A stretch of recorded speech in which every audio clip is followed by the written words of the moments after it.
Catch your milk 1 minute shake, ना mixer ना blender, बस पानी डालो, मिलाओ और तैयार। Catch your milk 1 minute shake, mango, chocolate, केसर, बादाम और रोज फ्लेवर्स में।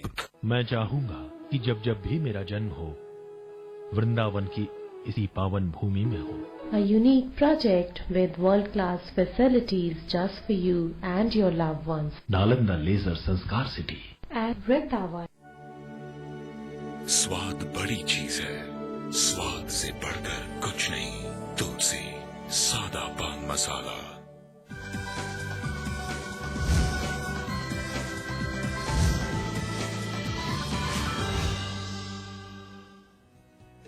आप देखिए हमारी खास पेशकश प्रॉपर्टी एक्सपर्ट। हम मसला उठा रहे हैं पोजीशन का। घर खरीद लिया लेकिन पोजीशन मिल नहीं रहा, करें तो क्या करें। कानूनी पचड़े जो होते हैं वो बहुत ज्यादा होते हैं, हमें ज्यादा जानकारी होती नहीं है। कोई बात नहीं, हमारे साथ प्रॉपर्टी एक्सपर्ट मौजूद हैं हमारे स्टूडियो में। खास मेहमान शरद बंसल जी।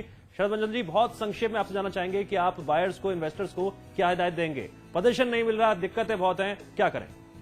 देखिए, जब पोजीशन मिल जाता है उसके बाद जो यूजर है, एंड यूजर है, उसकी दिक्कतें उस दिन से शुरू होती हैं। जब जो उसने जोखिम भुगतनी थी, पोजीशन तक ले ली, इसके बाद वो एक आंकलन करता है क्या खोया क्या पाया। उसे 4 दीवारें मिल गई, इसके बाद उसे देखता है कि उसको बिल्डर ने कैसे घटिया अधूरी चीजें दी हैं। रोज उसे सोसाइटी ऑफिस में जाना पड़ता है। आज सैनिटरी का प्लम्बर की प्रॉब्लम आ रही है, नल नहीं चल रहा है या स्लोप उल्टा बना हुआ है। एक छोटी सी बात, अगर कोई पोजीशन नहीं मिल रही है किसी बिल्डर में तो बायर्स को क्या करना चाहिए, और अगर मिल चुकी है तो उसमें क्या किन बातों का, 2-3 बातों का शॉर्ट में आप बता दीजिए। जैसे अगर उसे पोजीशन नहीं मिल रहा, उसके लिए तो उसको बिल्डर के ऊपर दबाव डालना चाहिए, ग्रुप में जाना चाहिए, जो जहाँ पे जो ऑलरेडी एग्जिस्टिंग RWA बनी है उनके पास जाना चाहिए, या कंज्यूमर कोर्ट में जाना चाहिए। मैंने पैसा पूरा दे दिया, मुझे पोजीशन नहीं मिल रहा। अगर पोजीशन मिलने के बाद भी उसमें जो कमियां निकलती हैं, उसके लिए वो अपने RWA के थ्रू बिल्डर के ऊपर दबाव डाले, अब मेरे इसमें ये कमियां हैं, इसको रेक्टिफाई करा जाए। चलिए, बायर्स समझ गए होंगे कि उन्हें क्या करना चाहिए। बहुत गंभीर मसले हैं, कई तरह के सवाल हैं और इन सवालों के जवाब में बायर्स को समझना होगा कानूनी रूप से सही जानकारी के साथ। हमारे खास मेहमान शरद बंसल जी, आप बने हमारे साथ, और सौरभ आप भी बने रहिए हमारे साथ। भारतीय रिजर्व बैंक ने पिछले 9 महीने में पहली बार मुख्य ब्याज दरों में कमी की है। आरबीआई ने सीआरआर और रेपो रेट में 0.25% कटौती की, लेकिन क्या ये राहत बायर्स के लिए इन्वेस्टमेंट के दरवाजे खोल पाएगी? सीआरआर और रेपो रेट में कटौती हुई तो बैंकों ने भी अपने लोन की दरों में कमी की, लेकिन सबसे बड़ा सवाल उठता है कि क्या इस मामूली सी कमी से बायर्स के घर खरीदने का सपना आसान हो पाएगा। कम से कम डेवलपर तो ये आस लगा बैठे हैं कि बैंक थोड़ा और इंटरेस्ट रेट कम कर दें तो हालात बदल सकते हैं। जी हां, भारतीय रिजर्व बैंक ने सीआरआर और रेपो रेट में 0.25% की कटौती की है। आरबीआई ने तिमाही क्रेडिट पॉलिसी रिव्यू में ये कटौती की। रिजर्व बैंक ने रेपो रेट 0.25% घटाकर 7.75% कर दिया। रिजर्व बैंक ने सीआरआर में भी 0.25% की कटौती की। सीआरआर में कटौती 9 फरवरी से लागू होगी। केंद्रीय बैंक ने 2012-2013 के लिए आर्थिक वृद्धि दर का अनुमान 5.8% से घटाकर 5.5% किया। रेट कट्स की घोषणा के तुरंत बाद सेंसेक्स और निफ्टी में भी भारी तेजी देखी गई। सीआरआर में 0.25% की कटौती से बैंकों के पास 18,000 करोड़ रुपए की अतिरिक्त नकदी उपलब्ध रहेगी। सीआरआर में 0.25% की कटौती से बैंकों के पास 18,000 करोड़ रुपए की अतिरिक्त नकदी उपलब्ध होगी। और इस फैसले का असर बैंक की नीतियों पर भी देखने को मिला, जिसके तहत कई बैंकों ने होम लोन की ब्याज दरें घटाई हैं, लेकिन डेवलपर्स मानते हैं कि ब्याज दरें और कम होनी चाहिए, जिससे मिडिल और लोअर इनकम ग्रुप के बायर्स के सिर पर ईएमआई का बोझ और कम हो सके। इस बार जो मूव है उसको हम लोग इस तरह से देख रहे हैं कि रेपो रेट घटने से बैंक का जो लिक्विडिटी है वो बढ़ती है, और कहीं न कहीं उनको इंटरेस्ट रेट कम करने में थोड़ा हेल्प मिलता है। जब इंटरेस्ट रेट कम होता है तो जो बायर्स हैं उनके मंथली ईएमआईज पे फर्क पड़ता है। जो मिडिल क्लास या लोअर मिडिल क्लास बायर हैं उनके लिए मंथली एक्सचेकर पे जो लोड आता है ईएमआई के कारण, उसका कम होना बहुत महत्वपूर्ण होता है। तो ऐसी स्थिति में क्या होता है, अचानक डिमांड बढ़ जाते हैं, और जब डिमांड बढ़ते हैं तो नेचुरली रियल एस्टेट सेक्टर में एक ग्रोथ सा, या एक मैं कह सकता हूं कि एक नई दिशा आती है, और उसके कारण आने वाले समय में जिसे अगर मार्च जैसे आ रहा है, बजट आने वाला है फरवरी में, तो बजट में ऐसा लगता है कि इंटरेस्ट रेट पे डायरेक्टली कुछ ना कुछ सबवेंशन मिलेगा। और जो बायर्स के लिए जो टैक्स रिबेट्स हैं, छूट हैं, उस पर भी कहीं ना कहीं कम से कम वो 9 के फिगर में भी आ जाए, 9 से 10 से नीचे, 9 के आसपास, 9 से भी नीचे आ जाए, तो उससे अच्छी कोई बात। शरद बंसल जी, आपसे जानना चाहेंगे कि डेवलपर्स जो मांग रख रहे हैं और उन्होंने जो बातें कही हैं उस पर आपकी प्रतिक्रिया, और साथ ही साथ क्या उम्मीद की जाए? बहुत ही कम ये कटौती की गई है, इसका असर क्या देखने को मिलेगा? देखिए, जो इंटरेस्ट रेट में कटौती आई है, ये जैसे ऊंट के मुंह में जीरा है, या एक बच्चों की भाषा में लॉलीपॉप दिया गवर्नमेंट ने। जी, इसका कोई कंज्यूमर और इन्वेस्टर के ऊपर कोई ज्यादा फर्क पड़ने वाला नहीं। हाँ, जो मैं डेवलपर्स के लिए कहता हूँ, वो इस मौके का फायदा उठाएं, जो गवर्नमेंट ने एक अपना सॉफ्ट एटीट्यूड दिखाया है सपोर्ट करने का। इससे वो अपनी फास्ट डिलीवरी करेंगे तो उनका बिजनेस भी बढ़ेगा, टाइमली डिलीवरी ऑफ प्रोजेक्ट होगी, कमिटमेंट में वो लोग फेल नहीं होंगे। अगर गवर्नमेंट इस रेट इंटरेस्ट को कम करने की जगह रेगुलेटरी पे ध्यान देती, जिससे क्या है कि 500 रुपए का मोबाइल फोन लेते हैं, उसके जो रेगुलेटरी बना रखी है, इतना जो लाखों करोड़ों के मकान है, इन्वेस्टमेंट है, उसके लिए गवर्नमेंट का ध्यान अभी पूरी तरीके से नहीं है। इसलिए जो भी अगर कंज्यूमर को रिलीफ देना है, उसके लिए उनकी प्रोटेक्शन के लिए, उनके पैसे के प्रोटेक्शन के लिए जो रेगुलेटरी बहुत जरूरी है। उसी से हर कंज्यूमर को बेनिफिट होने वाला है। इस इंटरेस्ट रेट के कम करने से कोई कंज्यूमर को किसी तरह के फायदे की कोई आशंका नहीं है।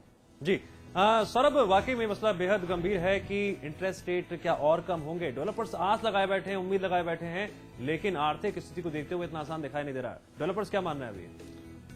देखो दिव्यांश, डेवलपर्स का तो मानना है कि इंटरेस्ट रेट और कम होना चाहिए, क्योंकि जो सेल्स उनकी 2012 में गई है वो बहुत स्लो रही है, क्राइसिस रहा है बहुत ज्यादा, तो इतना प्रॉफिट जो वो मान के चल रहे थे उनकी कॉस्ट निकल के नहीं आ पाई है। तो उनका मानना है कि कम से कम 9% तक इंटरेस्ट रेट जाना चाहिए, जिससे कि उनकी सेल्स में बूम आए। फिलहाल क्या दाम कम होंगे प्रॉपर्टी के?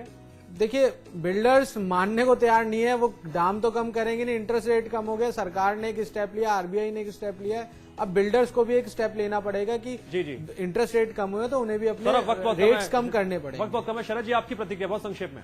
देखिए, इसके मैं समझता हूँ कि बजाय कि इंटरेस्ट रेट से बिल्डर को फायदा होना है, इसको एंड यूजर को, इन्वेस्टर को कोई फायदा नहीं होगा। बिल्डर को उसको फास्ट पेमेंट आने लगेगी और उसको लुभावनी चीज बन जाएगी जी। इससे किसी भी तरीके से एंड यूजर के पास कोई बेनिफिट नहीं मिलने वाला। जी, चलिए, इस चर्चा में शामिल होने के लिए शरद बंसल जी आपका बहुत बहुत शुक्रिया, और सौरभ आपका भी बहुत बहुत शुक्रिया। आज प्रॉपर्टी एक्सपर्ट में इतना ही। अगले हफ्ते होगी आपसे फिर मुलाकात। अगर आप भी कोई प्रॉपर्टी से जुड़ी समस्या या शिकायत हमसे बताना चाहते हैं तो आप हमें ईमेल कर सकते हैं propertyexpert@समाचारplus.com पर। नमस्कार।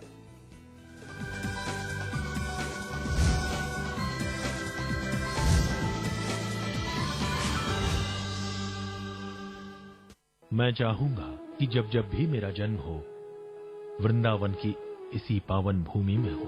A unique project with world-class facilities just for you and your loved ones. Nalanda leisure Sanskar city At Vrindavan. रजनीगंधा का कोई मुकाबला नहीं।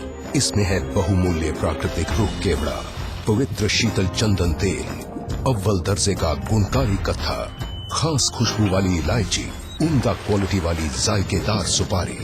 रजनीगंधा का कोई मुकाबला नहीं। हम रजनीगंधा खाने वाले हैरी गैरी चीजों को मुंह नहीं लगाते। इसमें तंबाकू बिल्कुल नहीं, इसीलिए तो मैं भी खाती हूँ।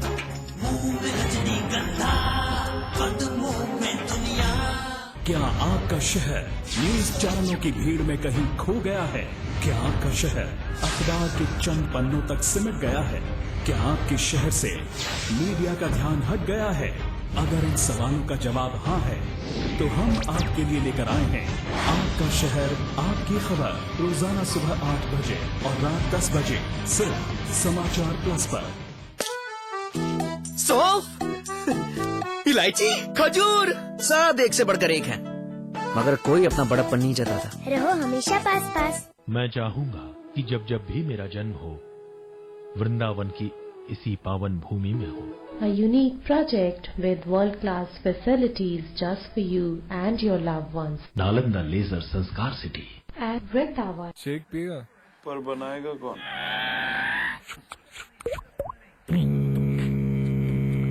Catch your milk 1 minute shake, ना मिक्सर ना ब्लेंडर, बस पानी डालो, मिलाओ और तैयार। Catch your milk 1 minute shake. सिर्फ 2 महीने की टिंकू और टीना एक दूसरे से अलग, भूखे प्यासे गिरते फिसलते अपनी माँ को खोज रहे हैं, पर पता नहीं वो इस दुनिया में है भी या नहीं। आइए आवाज उठाएं, ब्लॉग लिखें, आपकी हर कोशिश असर दिखाएगी।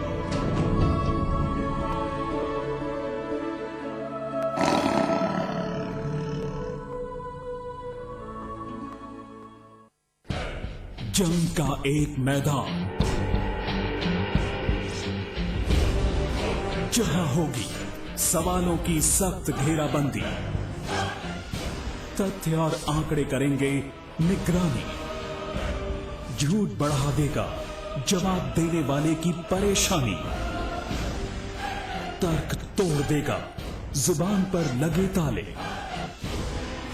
दिल का भेद निकाल लाएंगे सच के नुकीले भाले। देखिए अमिताभ अग्निहोत्री के साथ चक्रव्यूह, शनिवार रात 8:30 बजे और रविवार सुबह 10:30 बजे सिर्फ समाचार प्लस पर। राम और कृष्ण की धरती देवभूमि, गंगा यमुना के पवित्र जल से नहाई, सूफी संतों की जन्मभूमि, ताज की खूबसूरती से दुनिया की आंखों का नूर बनी, देश को। बीजेपी अध्यक्ष राजनाथ सिंह का बड़ा बयान। सबसे ज्यादा लोकप्रिय नेता है नरेंद्र मोदी, कहा पीएम उम्मीदवारी को लेकर एनडीए में बनाई जाएगी सहमति। 7 फरवरी को इलाहाबाद आ सकते हैं नरेंद्र मोदी। बीजेपी आरएसएस के बड़े नेताओं के भी आने की संभावना, मोदी के नाम का हो सकता है ऐलान। गाजियाबाद में इलेक्ट्रॉनिक इंजीनियर ने फांसी लगाकर की खुदकुशी, मुजफ्फरनगर का रहने वाला था मृतक, खुदकुशी की वजह का नहीं हुआ खुलासा। ऋषिकेश में हाथी ने ली बाइक सवार युवती की जान, युवक के साथ बाइक से जा रही थी लड़की, घायल युवक की हालत गंभीर। केसी पांडे मामले में समाचार प्लस की खबर का हुआ असर, सीएम अखिलेश यादव ने दिया जांच का आश्वासन। पशु तस्करी के मामले में पांडे ने की थी एसपी को घूस देने की कोशिश। मुजफ्फरनगर में समाजवादी पार्टी की बैठक में मौजूद रहा हत्या का आरोपी हिस्ट्री शीटर, लेकिन पुलिस ने नहीं किया गिरफ्तार। राम आसरी ने कहा जांच के बाद होगी कार्रवाई। बौद्ध धर्म गुरु दलाई लामा का कुंभ दौरा रद्द, सुरक्षा कारणों से लिया फैसला, विश्व हिंदू परिषद ने दिया था निमंत्रण। ऋषिकेश के डोईवाला फ्लाईओवर का मुख्यमंत्री विजय भगोड़ा ने किया उद्घाटन, 44 करोड़ की लागत से बना फ्लाईओवर। चंद्रभागा में अस्थायी पार्किंग पुल भी बनकर हुआ तैयार। संभल में शादी से महज 4 दिन पहले तोड़ा रिश्ता, बोलेरो की मांग पूरी न होने पर लड़के वालों ने कर दिया शादी से इनकार।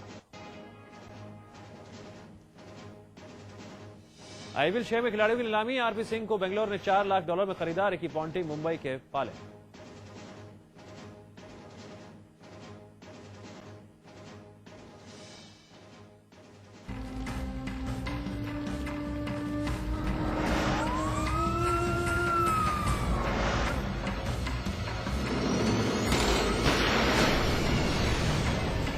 मैं हूं परवीन साहनी। हमारा मकसद है एक भयमुक्त समाज देना, जुर्म की हर दस्तक से आपको आगाह कराना, हर वो चेहरा बेनकाब करना जो आपका गुनहगार है। और आज हम एक बार फिर हाजिर हैं जुर्म की काली दुनिया के उन चेहरों का एनकाउंटर करने के लिए। देखते रहिए एनकाउंटर।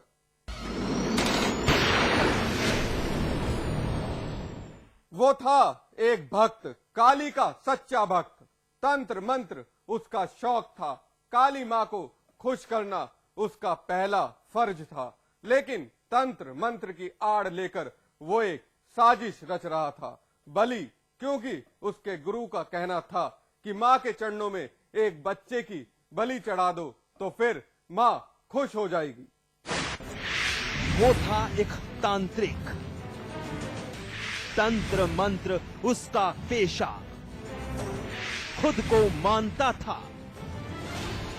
काली मां का